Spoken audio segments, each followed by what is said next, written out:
The house was silent, but not in the way a home with children should be. No laughter, no toys clattering across the floor, no cartoons humming in the background. Just silence, thick, heavy, and unnatural. On June 20th, 2001, police officers entered a modest brick home in the Clear Lake neighborhood of Houston, Texas. What they found inside would haunt them for the rest of their careers. The air was damp, heavy with the lingering scent of bathwater. The family's bathtub, still filled, told the story before Andrea Yates even opened her mouth. In that tub, just moments before, 5 innocent lives had been taken one by one. Noah, John, Paul, Luke, and Mary. Their mother had carried out a crime so shocking, so unthinkable, that seasoned officers had to step outside to catch their breath. Some of them later admitted they could never walk into another domestic crime scene without remembering the sight. Andrea Yates, dressed in her nightgown, stood calmly in the hallway when police arrived. She had already called 911, her voice oddly detached as she told the operator, "I just killed my kids." No hysteria, no denial, just a chilling admission, as if the horror had become inevitable in her mind. For officers, this was not only the crime scene of a lifetime, it was a kind of tragedy that raised deeper questions. How could a devoted mother commit such an act? Were there signs? And most haunting of all, could it have been prevented? Before we begin, I want to thank my amazing viewers and subscribers for your support through your likes, shares, and comments. Your engagement helps make these stories more meaningful. If you're new here, be sure to hit that subscribe button and join our growing community of true crime enthusiasts. To understand the events of that June morning, we have to step back, not just the day of the crime, but decades earlier into the life of Andrea Yates herself, because this story is not one of sudden madness. It is a story of warning signs, ignored pleas for help, crushing societal pressures, and a woman drowning long before she ever turned to that bathtub. Andrea Pia Kennedy was born on July 2nd, 1964, in Hallsville, Texas, the youngest of 5 children. Her father, Andrew Kennedy, worked as an auto shop teacher, while her mother, Jutta, was a German immigrant who had survived the hardships of World War II before moving to America. Growing up, Andrea was bright and disciplined. Teachers describe her as quiet, but exceptionally intelligent.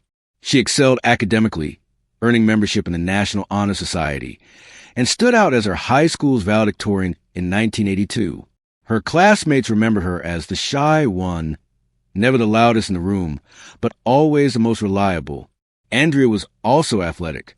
She swam competitively and ran track, maintaining a level of drive and perfectionism that would later shape both her successes and her struggles. Beneath her achievements, however, was a personality prone to self-criticism and anxiety. Traits that, when combined with external pressures, would later become dangerously magnified.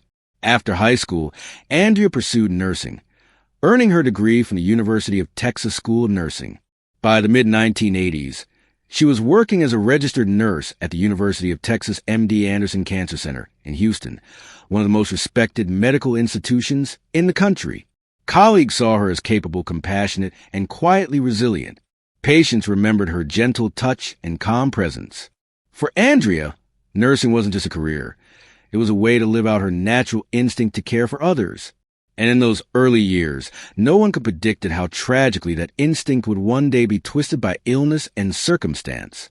In 1989, Andrea met Russell "Rusty" Yates, an engineer working for NASA at the Johnson Space Center.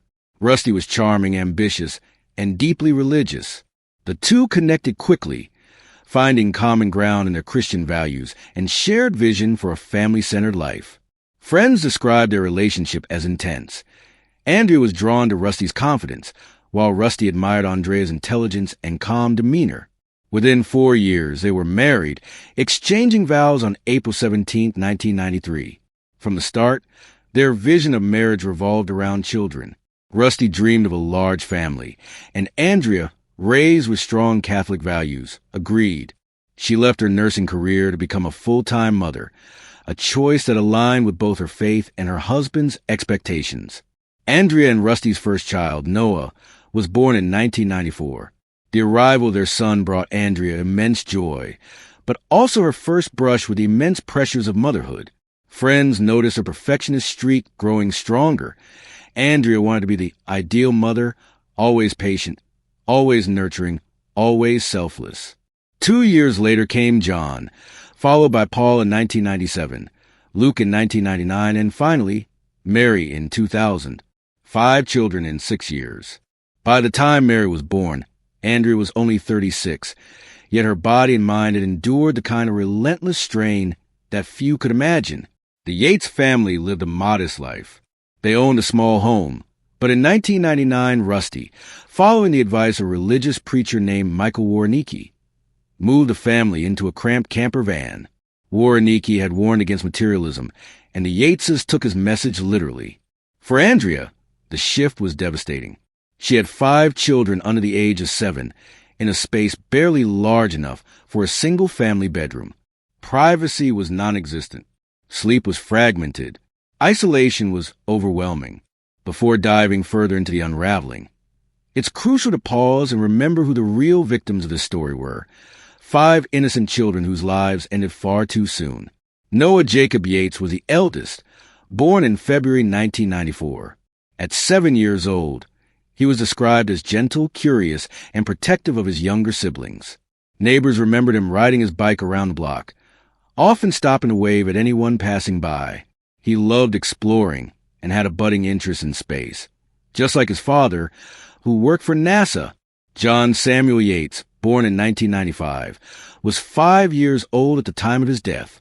John was energetic and adventurous, often following in Noah's footsteps. Family friends recalled his wide smile and the way he'd tug at his mom's hand whenever he wanted to show her something new. Paul Abraham Yates, born in 1997, was 3 years old. Paul had a quieter personality compared to his brothers, often content to play with toys on his own. He loved coloring and stacking blocks, and his teachers at church preschool said he had a sweet, thoughtful nature. Luke David Yates, born in 1999, was just 2 years old. Luke was known for his chubby cheeks and boundless energy. Family photos captured him toddling behind his siblings, always eager to join in, even if he couldn't keep up. Mary Deborah Yates, born in 2000, was only 6 months old. The only daughter, Mary was adored by her brothers, who often competed to hold her. Photographs show Andrea beaming with Mary in her arms, a rare moment of visible joy during a time when Andrea was privately struggling. These children were not statistics. They were living, breathing souls with futures ahead of them, dreams of school, friendships, and adulthood that were stolen in a single morning. Every detail of this case must be told with them at the center. As we close part 1 of this story, we've traced Andrea's journey from promising student to dedicated nurse, from loving wife to mother of 5. On the outside, she had achieved the very life she once dreamed of, but on the inside, cracks were forming, cracks that no one around her seemed to fully see or chose to act upon. What happens when the weight of expectation collides with untreated illness? And what warning signs went unnoticed in the years leading up to June 20th, 2001? Andrea Yates' life looked picture-perfect to the outside world. A faithful wife, a devoted mother, and a woman raising 5 children in line with her religious beliefs. But behind closed doors, Andrea was unraveling. What began as exhaustion and stress slowly morphed into something darker, an invisible illness that consumed her piece by piece, until the day it reached its devastating breaking point. After the birth of her 4th child, Luke, in 1999, Andrea began showing visible signs of postpartum depression. She grew increasingly withdrawn, quiet, and exhausted. Neighbors noticed she rarely came outside anymore, even as her kids played in the yard. Inside the home, Andrea was barely functioning. She stopped eating and struggled to sleep. Family members later recalled that she appeared zoned out, often staring blankly into space. At times, she seemed almost robotic, going through the motions of caregiving without emotion. Then came the voices. Andrea confided to her family that she was hearing disturbing inner thoughts, whispers that told her she was a bad mother, that her children were not safe in her care, that the devil himself had marked her family. In June of 1999, Andrea's mental health reached a breaking point. Just after Rusty left for work one morning, Andrea was found in the backyard frantically chewing on her fingers until they bled. She was pacing, shaking, and incoherent. Soon after, she attempted to take her own life by overdosing on her father's prescription medication. She was rushed to the hospital and admitted for psychiatric evaluation. Doctors diagnosed her with severe postpartum depression with psychotic features, also known as postpartum psychosis, a rare but extremely dangerous mental illness that can cause hallucinations, delusions, and impaired judgment.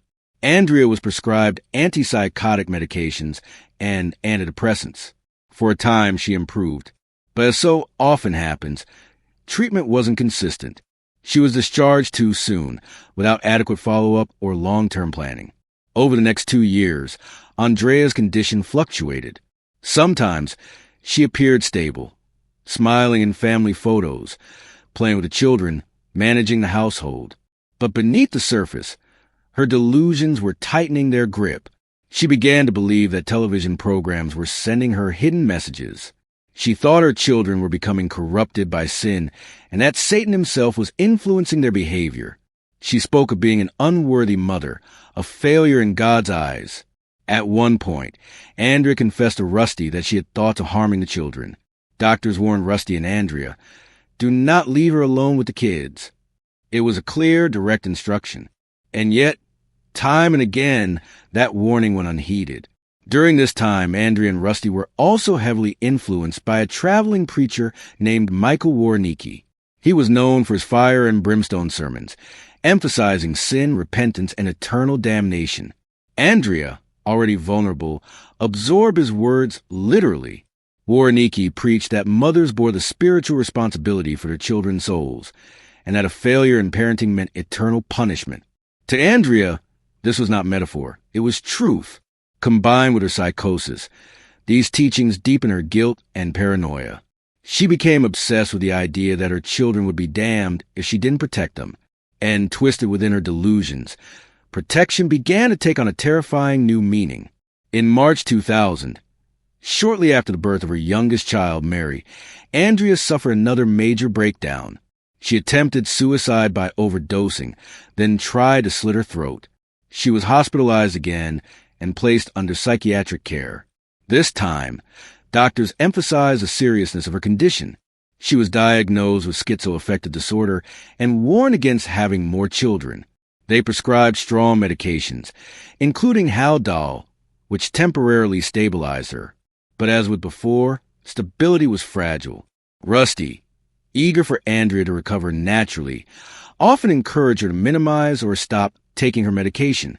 He believed faith and family support would be enough.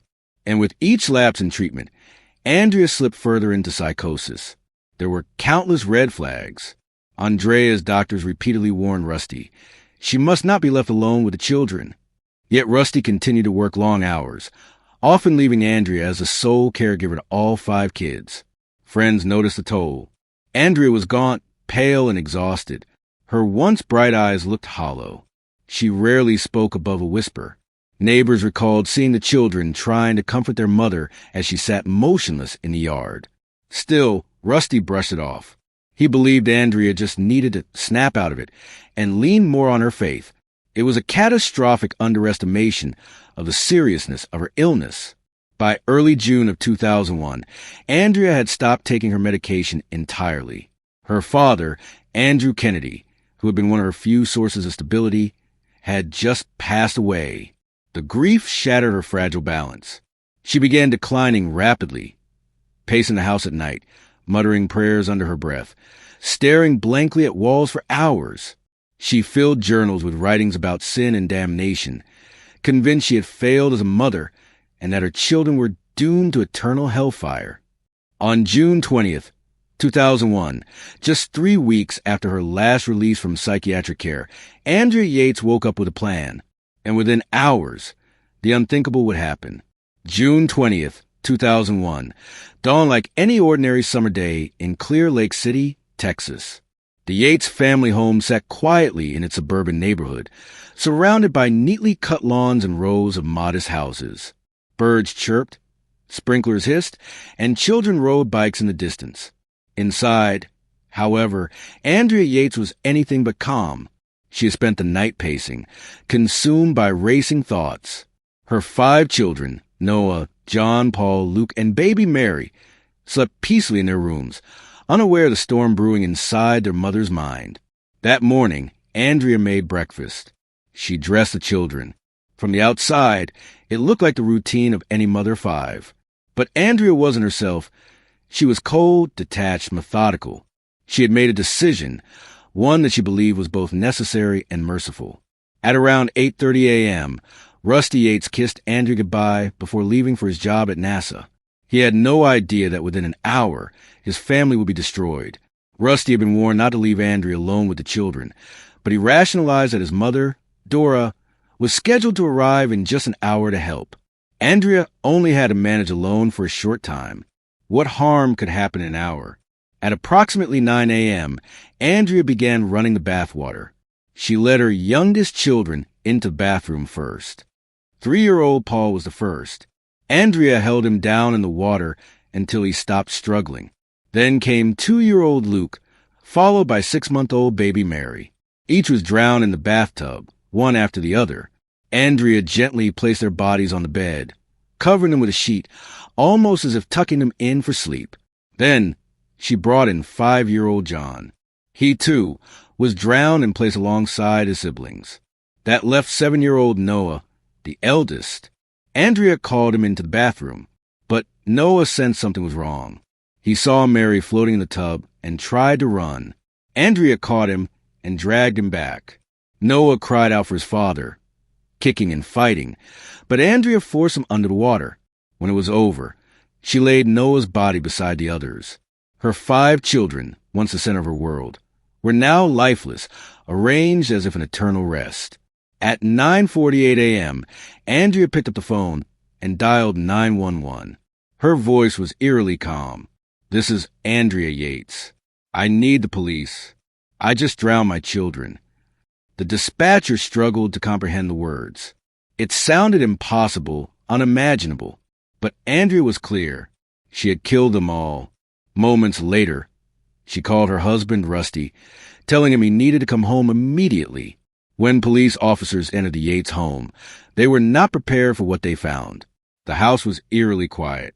The smell of bathwater and damp towels hung in the air. Inside the bedroom, the sight was almost too much to bear. 5 small bodies laid out on the bed, wet hair clinging to their faces, their pajamas soaked. The officers later described the scene as one of the most haunting of their careers.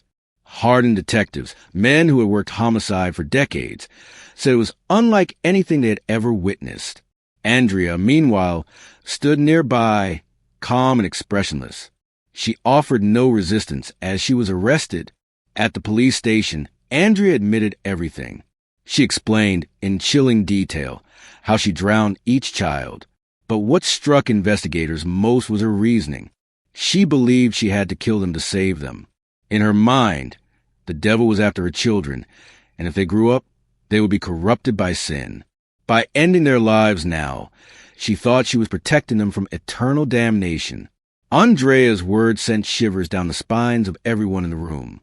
She wasn't angry. She wasn't vengeful. She believed she had done what was right. When news of the Yates tragedy broke, America was horrified. 5 innocent children drowned by their own mother. It was unthinkable. The media descended on Clear Lake City. Headlines screamed of the drowning mother, while neighbors expressed disbelief. Some described Andrea as a devoted, gentle mom. Others whispered about her strange behavior, her vacant stares, her struggles with depression. The country demanded answers. How could this have happened? How could so many warnings have been ignored? And most of all, was Andrea a murderer, or was she a desperately ill woman failed by everyone around her? The Yates family home, once filled with laughter, toys, and the chatter of 5 little voices, had transformed overnight into something entirely different, a crime scene. When investigators arrived on June 20th, 2001, their task was not only to process evidence, but also to comprehend the incomprehensible. What they encountered inside that modest house in Clear Lake City would remain etched in their memories forever. Officers entered cautiously, the silence pressing down on them. There was no chaos, no overturned furniture, No sign of a struggle. The stillness was chilling, broken only by the faint dripping of bath water. In the bathroom, the tub was still filled halfway, the water cloudy with remnants of soap. A few small toys floated near the edges, a reminder that this was not just a crime scene, but a place where children had played, where life and innocence had existed only hours earlier. In the bedroom, the bodies of the 5 children lay side by side, carefully placed as if Andrea had arranged them for eternal sleep. 7-year-old Noah, 5-year-old John, 3-year-old Paul, 2-year-old Luke, and 6-month-old Mary were dressed in their pajamas, their damp hair clinging to their foreheads. Each small body told the same story. Lives ended too soon, by the hands of the person they trusted most. Detectives noted the orderliness of it all. This was not a crime of rage. The methodical placement of the children suggested a deliberate, chillingly calm state of mind. Andrea had not lashed out in anger. She had followed through with what she believed was a necessary plan. Crime scene investigators worked meticulously. Photographs were taken of the bathtub, the waterlogged towels on the floor, and the children on the bed. Every item had to be cataloged. They noted the children's positioning, the sheets covering some of them, and the order in which Andrea confessed to drowning them. They collected Andrea's wet clothing, samples of the bathwater, and items from the bathroom floor. In the kitchen, investigators found uneaten breakfast plates, a small sign of mourning that had begun like any other. But the clock on the wall and the 911 call log proved how quickly routine had turned to horror. The telephone itself became part of the evidence, the device Andrea had used to confess her actions without hesitation. The medical examiner conducted autopsies on each of the 5 children. The results were as expected. Death by drowning. Water was found in their lungs and stomachs. Bruising consistent with Andrea's restraint was present in some cases, particularly Noah's, as he had fought to escape. The children had been healthy. There were no drugs in their systems, no prior injuries. Their deaths were sudden, violent, and entirely preventable. The autopsies provided a grim confirmation of Andrea's confession. But beyond cause of death, the medical reports also became symbols of innocence stolen. 5 thriving lives cut short. While forensic teams worked on the physical evidence, detectives turned their focus to Andrea herself. Why had she done this? What could drive a mother to such extremes? From the very beginning, it was clear that Andrea was not like other defendants. She spoke openly, even calmly, about her actions. She showed no signs of trying to cover up the crime. Instead, she explained her reasoning in chilling detail. She believed she was a bad mother. She feared her children were destined for eternal damnation. She thought that by killing them now, she was saving their souls. Andrea's statement stunned investigators. They raised a critical question. Was this a cold-blooded murder or the result of a severely untreated mental illness? As police dug deeper, a troubling history emerged. Andrea had been struggling with mental illness for years, particularly severe postpartum depression and psychosis. Medical records showed she had attempted suicide on 2 occasions. She had been hospitalized multiple times. Doctors had prescribed antipsychotic medications, including Haldol, which had shown some success in stabilizing her symptoms. But in the weeks leading up to the murders, Andrea's treatment had been inconsistent. She had stopped taking Haldol at her husband Rusty's request, relying instead on less aggressive medications. Friends and family had noticed her decline, but their warnings went largely unheeded. Even more alarming was the advice given by one of Andrea's psychiatrists. Do not leave her alone with the children.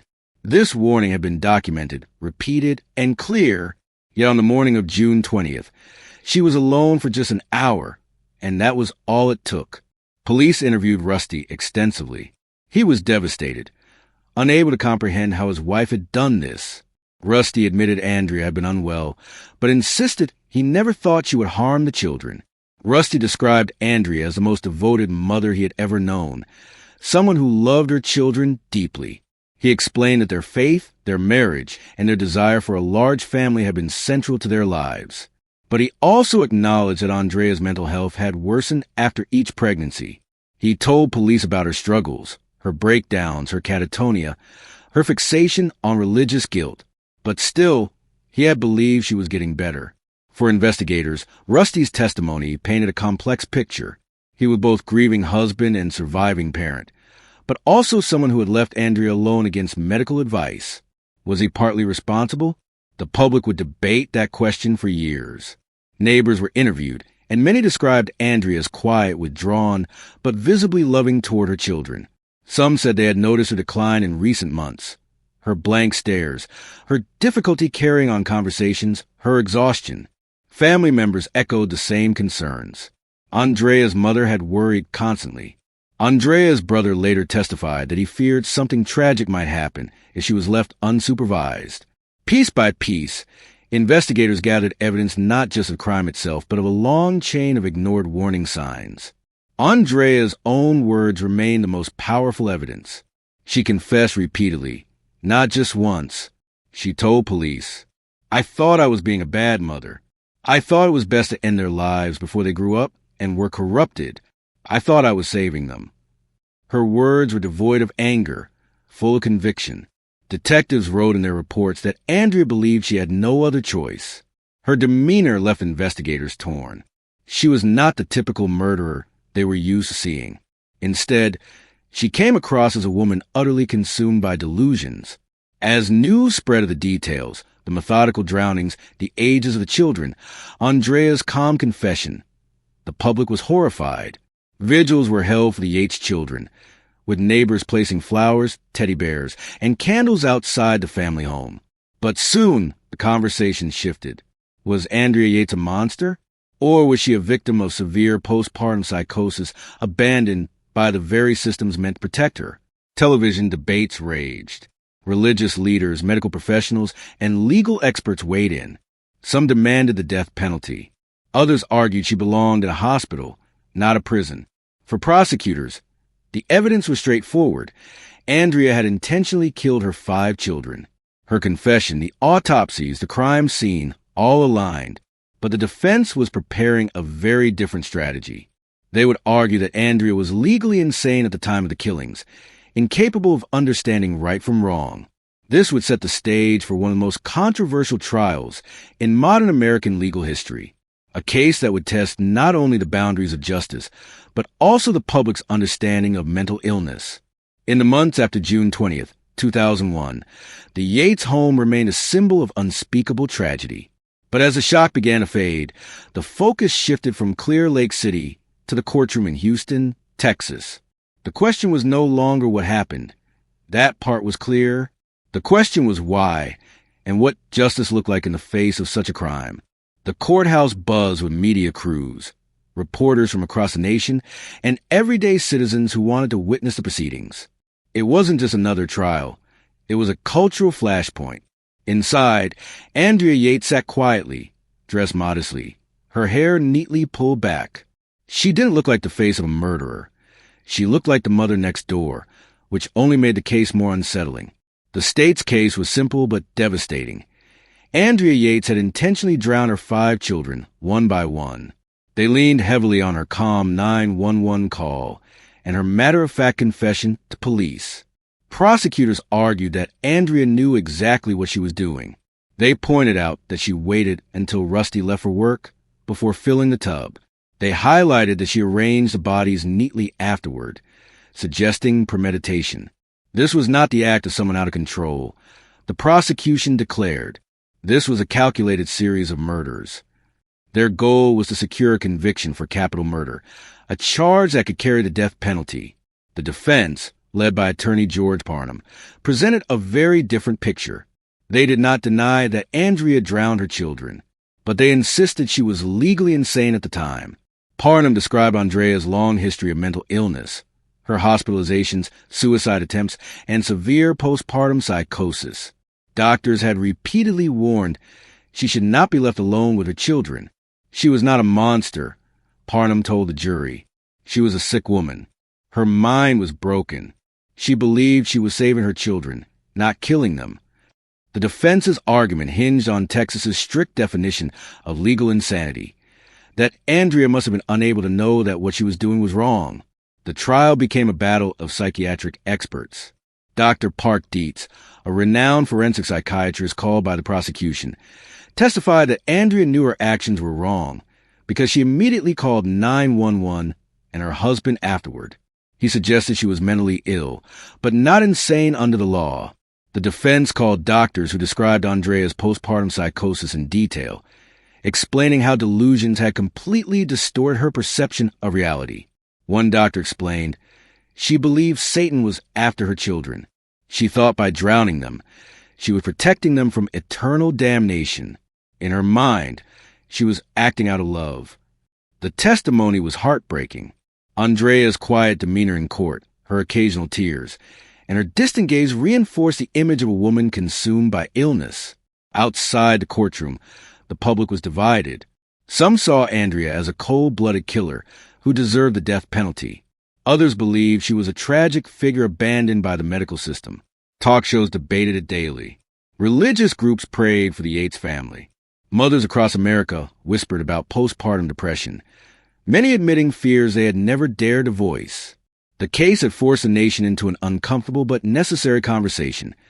How do we balance justice with compassion when mental illness is at the heart of the crime? In March 2002, after weeks of testimony, the jury delivered its verdict. Andrea Yates was found guilty of capital murder in the deaths of Noah, John, and Mary. The courtroom fell silent as the words were read. Rusty, Andrea's husband, broke down in tears. Andrea herself barely reacted. Instead of the death penalty, the jury sentenced her to life in prison with the possibility of parole after 40 years. The verdict shocked many who had hoped for an insanity ruling. To them, it seemed Andrea's mental illness had been acknowledged, but not enough to spare her a life behind bars. But the story did not end there.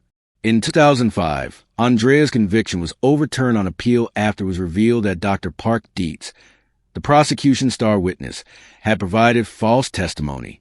He had incorrectly stated that Andrea got the idea for a crime from an episode of Law and Order. The problem?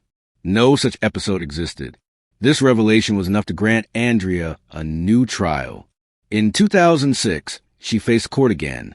This time, the defense's case was stronger. Psychiatric experts testified more forcefully about her postpartum psychosis.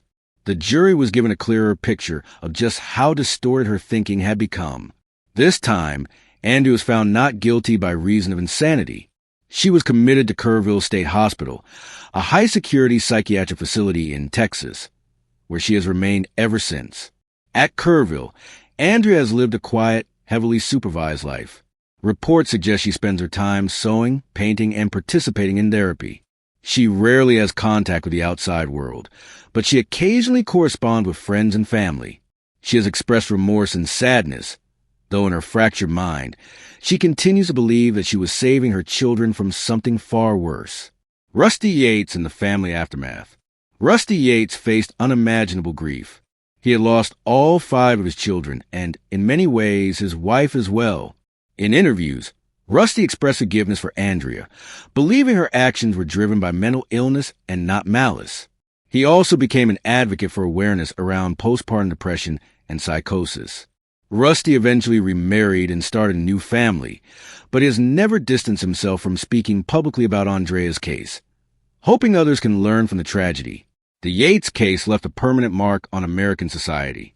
It forced new conversations about postpartum mental health, increasing awareness of postpartum depression and psychosis, medical responsibility, raising questions about how doctors monitor high-risk patients, legal definitions of insanity, exposing the difficulty of applying rigid laws to cases of severe mental illness. Organizations like Postpartum Support International cited the Yates case as a catalyst for better education and advocacy. Mental health professionals use the tragedy to push for earlier interventions and stronger safety nets for struggling mothers. In Clear Lake City, the Yates family home eventually went quiet, its walls holding memories too painful for most to speak of. Neighbors remember the children fondly. Noah's love of reading, John's playful energy, Paul's laughter, Luke's gentle spirit, and baby Mary's sweetness. Vigils are still occasionally held, though decades have passed. For many, the case is not just about the crime. It's about 5 young lives lost and the warning signs that were overlooked. The Andrea Yates case remains one of the most haunting tragedies in American true crime history. It's a story of innocence lost, a family destroyed, and a society forced to look in the mirror. It asks us, how do we respond when mental illness drives someone to do the unthinkable? Do we punish? Do we treat? Can we ever prevent such tragedies from happening again? And that brings us to the end of this case, a story so disturbing it leaves you questioning how many others are suffering in silence. What are your thoughts on this case? Let me know in the comments. If this story shook you, there's more on the channel that dives into cases just as haunting. Don't forget to subscribe, hit that like button, and share this video. It helps keep these stories from being forgotten. Thanks for watching, and I'll see you in the next one.